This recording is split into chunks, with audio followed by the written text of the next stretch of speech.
Okay, hello.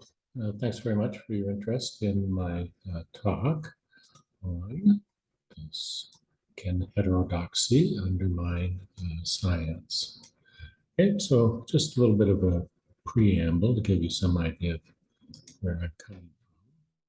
So I'm a cognitive psychologist by training, and my former advisor and I took an interest in an issue in philosophy of science, the difference between observational and theoretical terms, because it paralleled some work we'd done in cognitive psychology.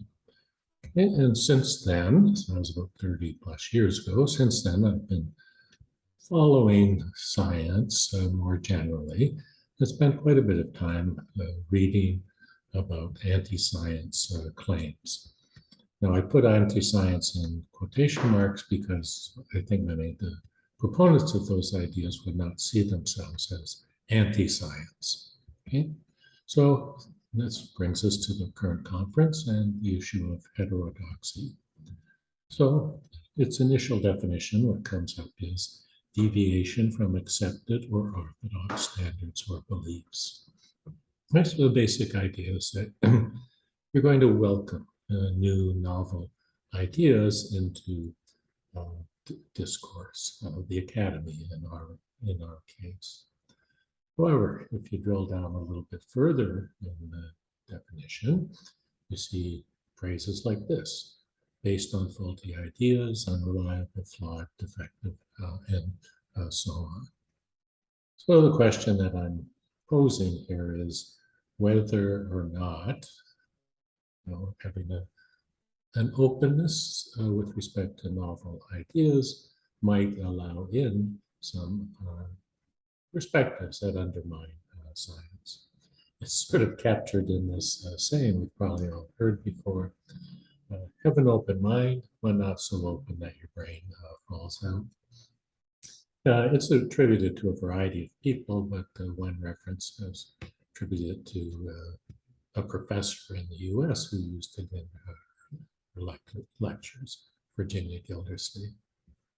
Okay, so here's where we're taking that question.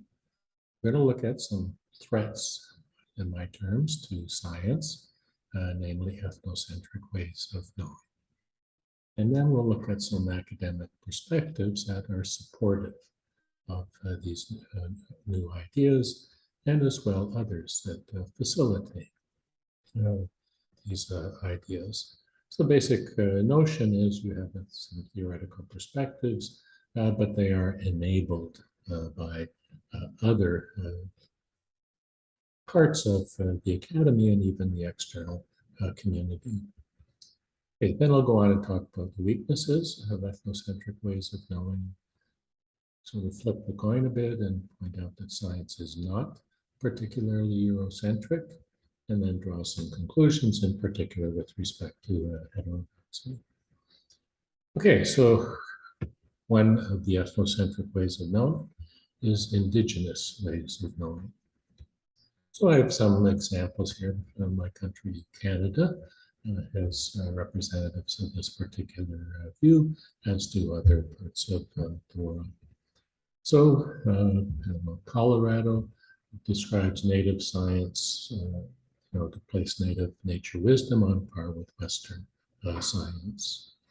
Leroy Little Rare points out that science is culturally relative and that Native American science is an alternative way to arrive at reality. There are even textbooks that focus on specific methods of these indigenous approaches, and one is by Kovich, who writes that indigenous epistemologies contrast conventional views about rigid research. Okay, Vedic science, coming from the tradition in India. Okay, Vedic sciences, as they are referred to in this one source, include a number of Vedic traditions. Ayurveda, the science of healing, might be the one that is best known to people. This is a little piece from an article in the India Times arguing that Vedic knowledge is compatible with modern science. And it takes a cultural practice, not eating food during an eclipse, and explains it in scientific terms. Blockage of ultraviolet rays and nanoparticles from grass that destroy the toxic rays and so on. This valuing of Vedic approaches has gone so far as to now permit university level courses in Vedic astrology. The image to the left was prior to this date, the astrologers were protesting because Vedic astrology was not taught in universities. Final example, Maori Matarangan, if I'm not mispronouncing that. Okay, again, is another indigenous approach. So it's a unique way of viewing the world and based on ancient knowledge. And with respect to the purpose of today's talk, note that it's referred to as a way of knowing, okay, about the world, including the spirit world, which we'll come back to a little later. And as we saw with indigenous science, the goal here is to have parity with Western epistemologies. NCEA is the government educational body in New Zealand. And it's gone as far as now University of Auckland School of Biological Sciences is hiring somebody who can integrate indigenous knowledge with scientific curriculum. Notice it's a science department. It's not, a department, say, where we're talking about Maori culture and the like. And we're treating Maori knowledge as scientific in nature. There are a host of academic perspectives going back decades, which I've read much too much of over the years. Okay, that would be lay a nice firm foundation for these particular approaches. Now, a lot of them are redundant, so I'll go through them fairly quickly and perhaps not even stop at each of them. So here's just some examples. Ways of understanding are historically and cultural relative. Knowledge is knowledge not because it correctly relates the true state of the natural world, but it depends on the social relationship by which scientists achieve consensus. According to the social studies of science, or at least this source, there is no essential difference between science and other forms of knowledge production. So again, a relative sort of a view. Sandra Harding backed off a little bit from this view later on, but here's an extreme version of radical feminist epistemology, which argues that the dominant forms of science and its ways of constructing and conferring meanings are not only sexist, but also racist, classist, and culturally coercive. Alternative research methods have also been proposed, but perhaps the most extreme was by Broad and Anderson a number of years ago, arguing for transpersonal research methods based on intuition. Probably not all qualitative researchers would agree with this, but Denzin and Lincoln argued that they stress the socially constructed nature of reality rather than some object. Now, it's a little hard to sort of get a voice for the heterodoxy perspective, except there is an organization that's been around for a number of years now called the Heterodox Academy. And so I browsed around their site. A lot of it has to do with sort of alternative political perspectives being represented. Here's some that, again, sort of overlap with this idea of there being relativistic ways of knowing and approaches. And essentially, both of these people argued for insertion of the religious perspective in the universities. Now, we're not talking about religious studies and the like. They're actually talking about challenging the secular man's mindset a bias that taints research outcomes.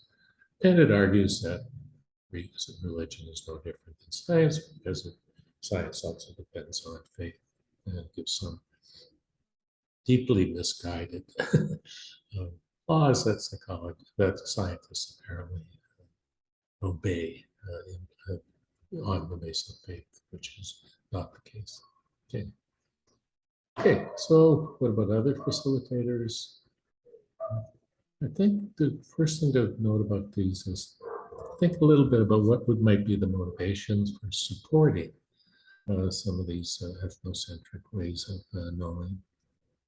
And part of it, I think, is thinking back on our history, many countries' history and racial racism sort of being prevalent, colonialism and the like in a number of countries, disadvantaged ethnic groups still suffering inequities in societies and the like.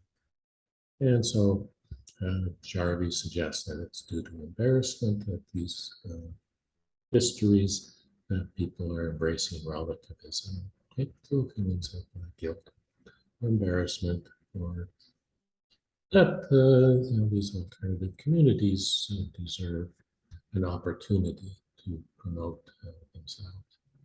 So some official bodies that are recognized, or that set a stage again for these indigenous and other ways of knowing, the United Nations, national governments play a role. Credit science, for example, is tied up with Hindu nationalism. This is some of the things we'll talk about with respect to traditional medicine in China. University administrators are often on board these alternative approaches. And here we have an example that explicitly references the sad history of colonization, although there's debate about whether science played a direct role in colonization, and referring to the Western dominated view of science.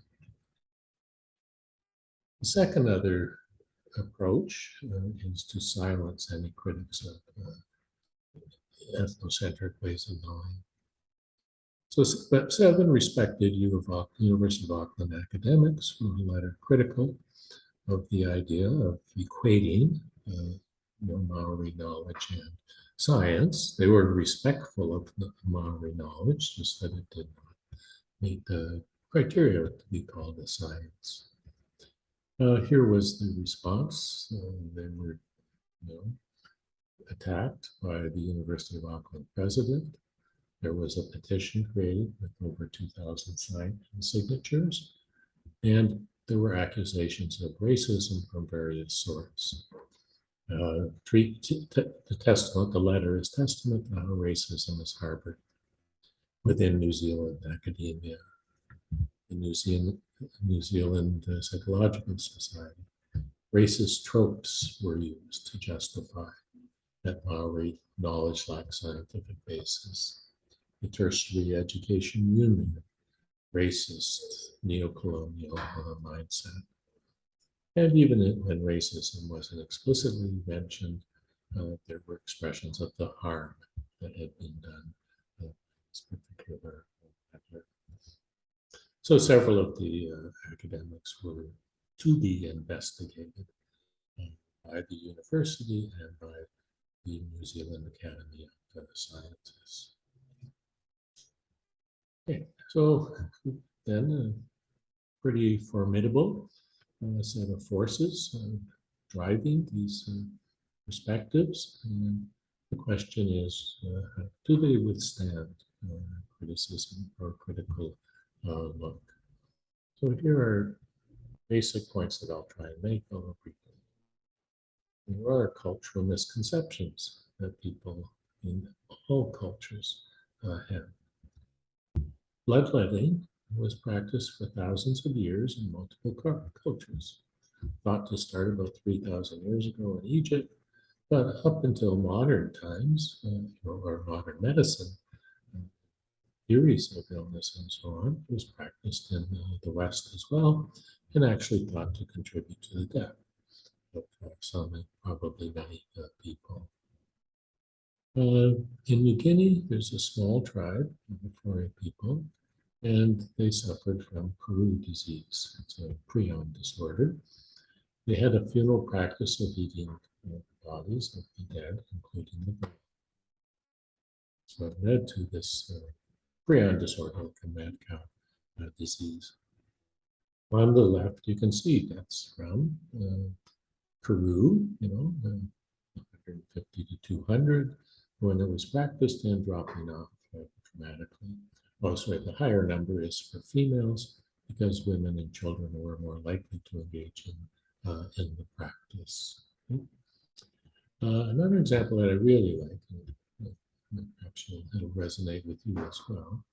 So when an infant is born, its hips are not fully developed. And so you got a socket that inserted into an opening there. And so it's important how the infant is positioned during development, not to unnecessarily harm development of the hips. Notably, its prevalence varies quite markedly across cultures. In some cultures, the incidence is quite high. These are cultures that use cradle boards or tight swaddling to restrict the movement of the infants, but it's much lower in other cultures where infants straddle the parent, mother in these particular cases, because that then does not put abnormal pressures on the hips and limit their development. I like this example because, how can you come to an appreciation of the importance of this without, a comparison between cultures, and without making a connection between, infant swaddling and some difficulties that might not emerge until later adulthood. An area close to my own heart as a cognitive psychologist is the sheer fallibility of human cognition. So psychology has identified numerous biases that influence everyday cognition. Many of these are now in the common literature. Confirmation bias, for example. You can go onto Google and type in whatever your current beliefs happen to be, and you'll find hundreds of thousands, if not millions, of links that will help to confirm your beliefs. Illusory correlation is an interesting one that's been observed in the lab. You can present people information, for example, between, say, people with different ethnicities and different personality or other traits. And even though there's no association between the two, if you present them in a certain way, people will come to believe that there is, in fact, a correlation between the two. And often this is reflective of our biases. Scientists too have recognized how normal thought processes are ill prepared to cope with understanding the physical world. And the importance of, as Wilford says, being aware of the pitfalls of natural thinking if we're to develop accurate scientific models. The other thing that is probably not appreciated enough by people is that there are negative implications of ethnocentrism when it comes to knowledge or ways of knowing. So here's traditional Chinese medicine, which has its own epistemology and models of the human body, for example. Pangolin is one of the most trafficked mammals in the world. Its scales are much valued for a variety of Chinese, traditional Chinese medicines. And Xi, the president, and others in China have actually promoted traditional Chinese medicine as an element of Chinese nationalism, much like Vedic science is associated with Hindu nationalism. Another negative implication is that it can lead people to reject Western medicine. So President Gemma of Gambia at the time, okay, his family had a tradition of traditional medicine, and an herbal cure for AIDS was revealed to him in a dream. Unfortunately, as president, he was able to order the discontinuation of conventional treatments for AIDS and substitution of his herbal cure. Finally, there's a little quote from Mirananda, who writes from an context of India, and she writes that she rejects ethnoscience. And her reason is it limits our cultural heritage, the limits that our cultural heritage imposes on our knowledge and our freedoms. If you think about it, allowing local standards of what's true and what's false allows for very reactionary, ultra-conservative forces within culture to perpetuate the current practices. So this would be definitely a consequence of overly localized views of knowledge. So next point has to do with spirituality.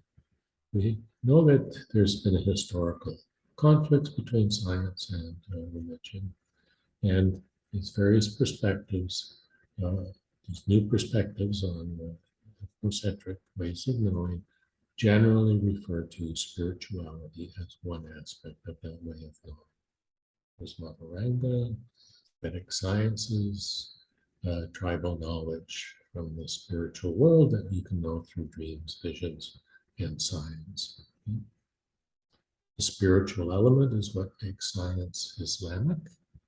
And Edis is a writer who has talked about, as a scientist, who's written about the relationship between Islam and evolution in particular.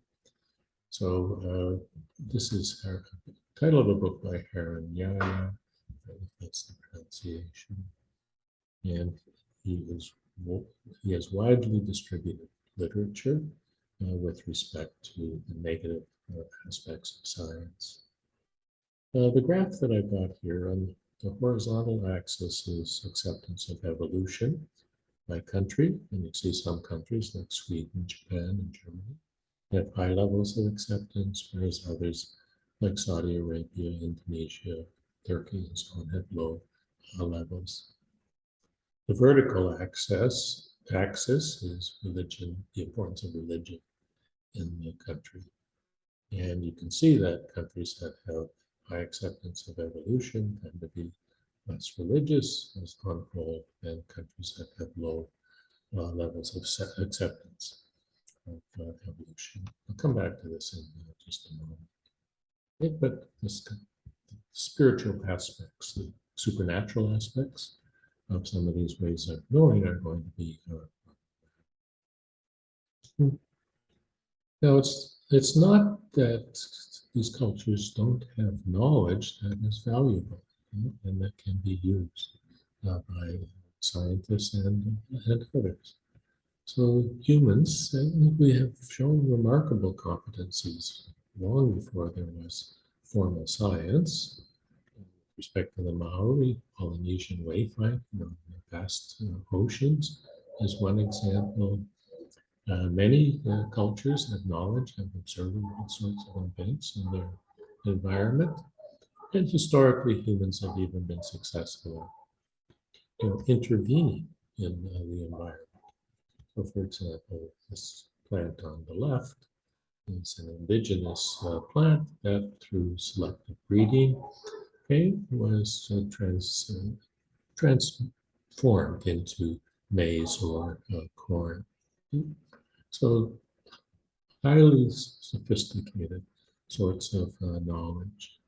But is it science?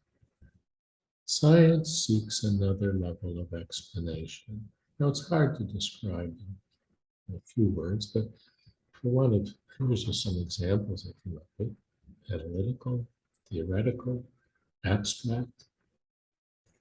So we're after a deeper level of explanation than what might be apparent uh, on the basis of observation. So in the case of the plant, say, Darwin to DNA, it was sort of the steps science took. So here we had an image from Rosalind Franklin that helped confirm to Watson and Crick, and the helix model was a good model for DNA.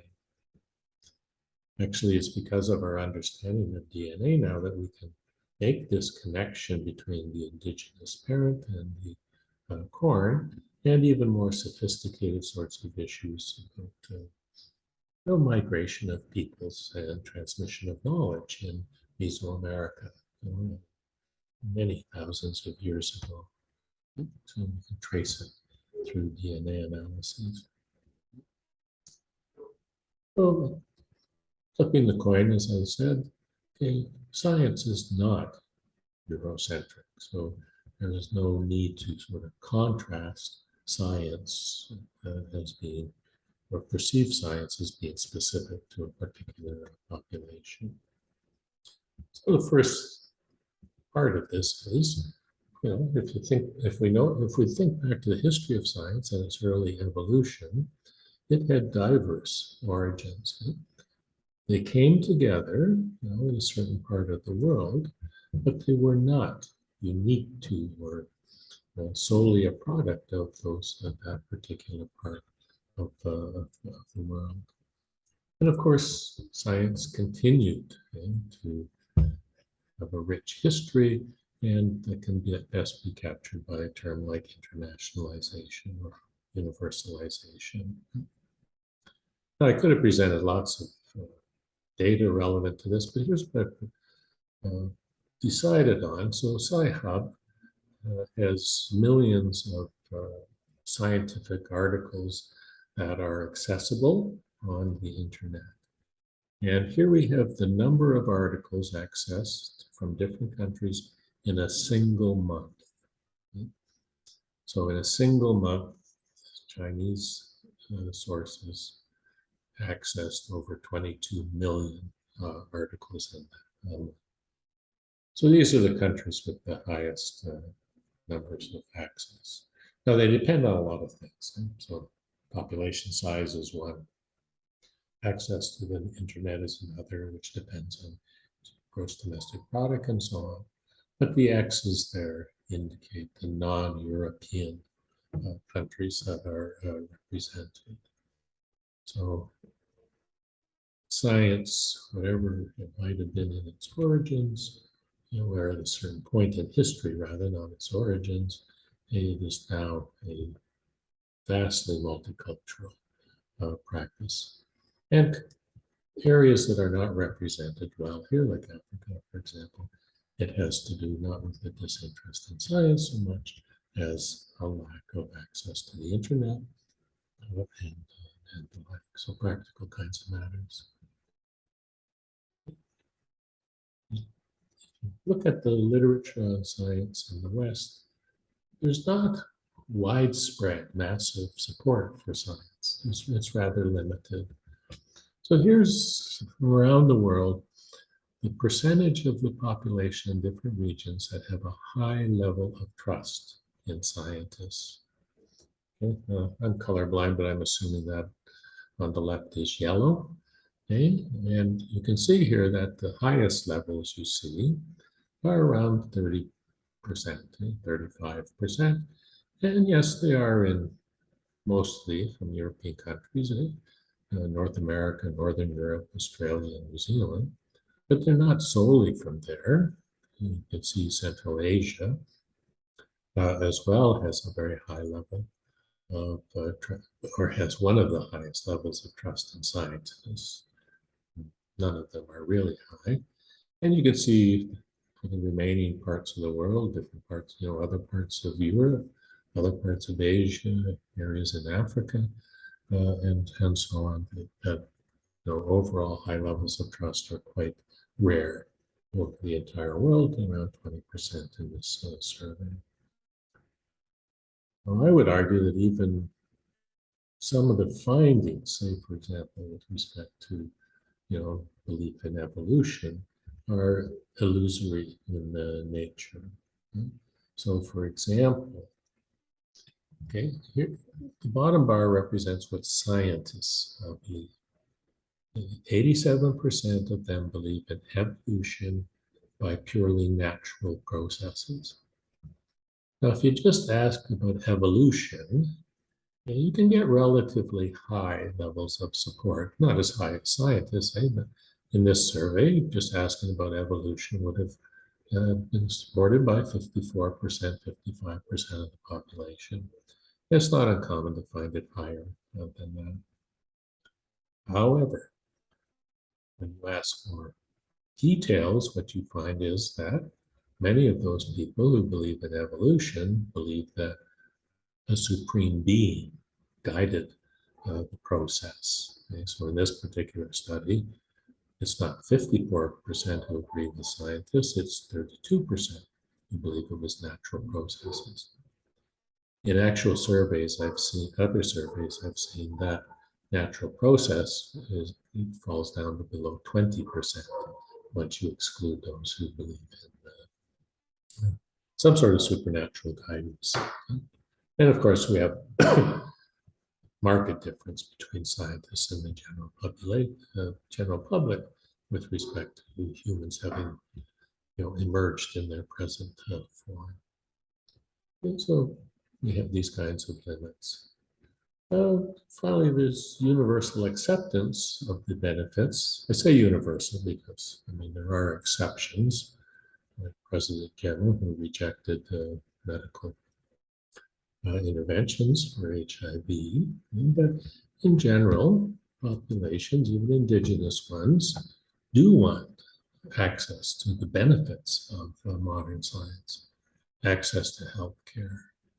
Right now in Canada, in my province, there's some very remote communities of indigenous communities, and now they're trying to get high-speed internet to those communities. Some of them turn into Elon Musk's system, and they make use of modern tools. So these are Sami herders, reindeer herders, and but he's using a snowmobile, to help with the herding. And I can't tell from this picture. It wouldn't be surprising if it was clothing as well, made use of modern products of science like nylon. And in fact, if you think about it, it's somewhat paradoxical for critics of science to be using computers and internet and the like to criticize science. So if you're still watching and you're still negative with respect to science, I want you now to go and throw away your smartphone. Okay, so that you demonstrate your commitment to a rejection of science. Turning to a more serious note, one of the real major issues in the modern world is getting more people access to the benefits. Looking at medicine here, the horizontal axis there is the number of health professionals per 100,000 people in different countries. And you can see in countries like Europe, America, and so on, there's a high number. Not enough always, but there's a relatively high number. But if you look to the left, areas like sub-Saharan Africa, Southeast Asia have very low numbers. The vertical bar is disease prevalence. Okay? So the burden of disease burden. And what you can see is it's very high in parts of the world that actually don't have many health professionals. And it's less prevalent or less common in parts of the world that do. Virtually any statistic would show this in life expectancy and so on.